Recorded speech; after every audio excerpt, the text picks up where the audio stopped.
ASEAN meetings kick off today in Kuala Lumpur to lay the groundwork for discussions on key issues at the Leaders' Summit next week.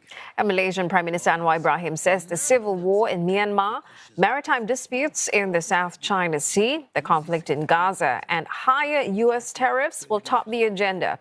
Minister-level discussions on Myanmar will be held on Saturday. Prime Minister Anwar said the time is ripe for Myanmar's junta and the ousted government to begin talks to resolve their differences. ASEAN foreign ministers and economic ministers, they will also be convening for meetings on Sunday. The two-day summit of ASEAN heads of state begins on Monday. They will be marking a new phase in the bloc's diplomacy after that, with a trilateral meeting with China and the Gulf Cooperation Council. Chinese Premier Li Qiang will be attending that joint meeting as Beijing rallies support for multilateral trade amid rising U.S. protectionist policies. Southeast Asian nations, which are mostly competitive export economies, bore the brunt of the reciprocal tariffs imposed by U.S. President Donald Trump on April 2nd. Trump's 90-day suspension of levies has opened the door for trade talks between ASEAN members, such as Vietnam and Indonesia, and the U.S. China also moved to strike deals with ASEAN economies. The two sides completed negotiations this week to further refine their free trade pact to include the digital and green economy.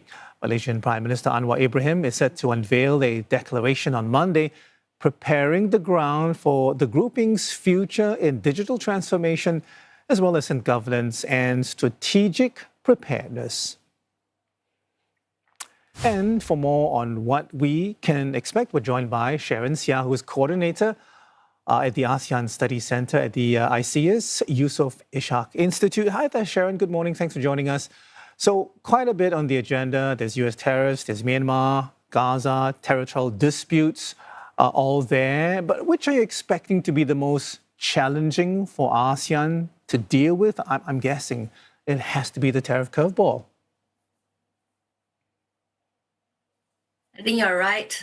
It's going to be this bad word that we've been hearing for almost more than a month now. And the leaders will be preoccupied with thinking about the tariffs, and many countries, as you earlier mentioned, is already conducting bilateral negotiations. Prime Minister Anwar has also come up early on to say that he wants to come up with a common position. But realistically, I don't think that's really doable. So what can they do? They need to now really speed up the regional economic integration piece, which has continued apace, to be fair to ASEAN. It just means that it's really got to accelerate, and they've really got to take on certain measures that will help businesses, particularly SMEs. As you know, 90% of the ASEAN enterprise landscape is made out of SMEs. And if your big and powerful MNCs cannot keep up with the tariffs, what more the SMEs? So there's got to be something in there to talk about how you can support the SMEs, make sure that they're not erased after this year of turbulence, and that they can continue doing business in the region and outside with the region. What are some of the things you can do? I suppose it would be to really ramp up on the digital connectivity, the digital payment connectivity bits, expand the ASEAN single window to include other dialogue partners, diversify your trade relations, and in that regard, the ASEAN GCC China Summit will come in very useful. Well, speaking of the tariffs, what will the bloc need to do? How can it convince the U.S. of its economic relevance, especially as individual nations in ASEAN try to work out trade deals with the U.S., and also especially as there have been questions about ASEAN's effectiveness? I think there's very little you can do at the moment because the tariffs are sweeping and very broad. First, countries have to accept that there's going to be a baseline, and that's 10%. And then the rest is what you can do to bring down your individual tariffs. I believe Vietnam has one of the highest in the region at 46%, and they are trying very hard to bring that down. And that boils down to individual bilateral negotiations. How far are you willing to go to balance out the trade imbalance? with the US. So countries will be offering to buy different goods to try to balance that out. The attractiveness of ASEAN, I believe, is very apparent and obvious to the US private sector. So I think the US private sector has to step up to convince the administration that they have a huge presence in this region. All of these movements doesn't bode well for them as well. It's going to affect them. Right. So Sharon, part of that, kind of lobbying has to be done. Okay, so which brings me, to my next question really about all this talk about ASEAN unity that the Prime Minister of Malaysia has been talking about.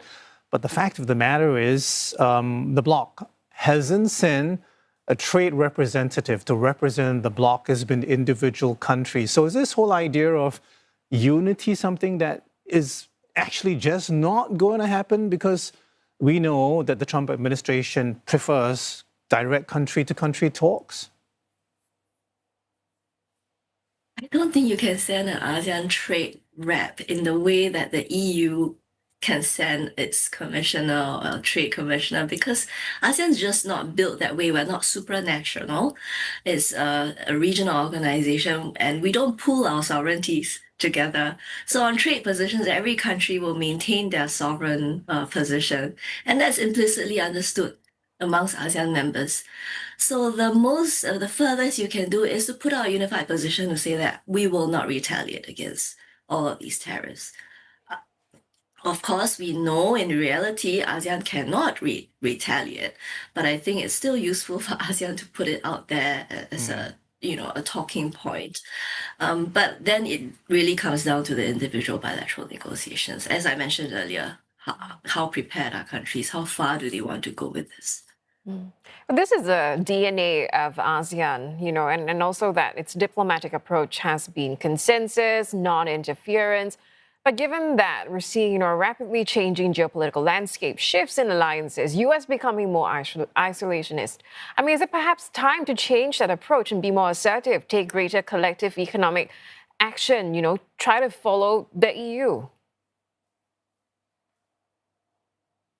I would beg to differ that the US is becoming more isolationist. Maybe the style is different, but I would argue that ASEAN has really been doing a lot of work on the economic front. All of that may not be very obvious and apparent to the outside observers, but it certainly spun a web of bilateral and plurilateral FTAs, which will come in useful at this point in time.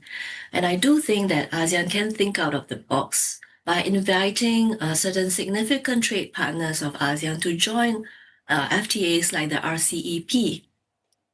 It might be the right time to also start to upgrade the RCEP. And one of the things that you can do really is to clarify the rules of origin within the RCEP, because that's something that can give a lot of clarity to importers, exporters, to businesses, where they can use the RCEP for their business. So, and the other bit of the puzzle is the CPTPP, which some members of ASEAN is part of, and there's been a lot of interest from other countries such as China, Uruguay, Costa Rica to join the CPTPP, and perhaps an expansion of the CPTPP would be good for its members to diversify more of that trade relations.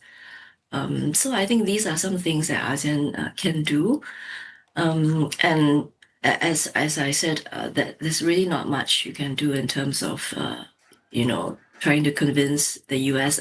Much of the persuasion must come from within the US to the Trump administration on the attractiveness of ASEAN as both an investment, as a destination, and as a trade partner.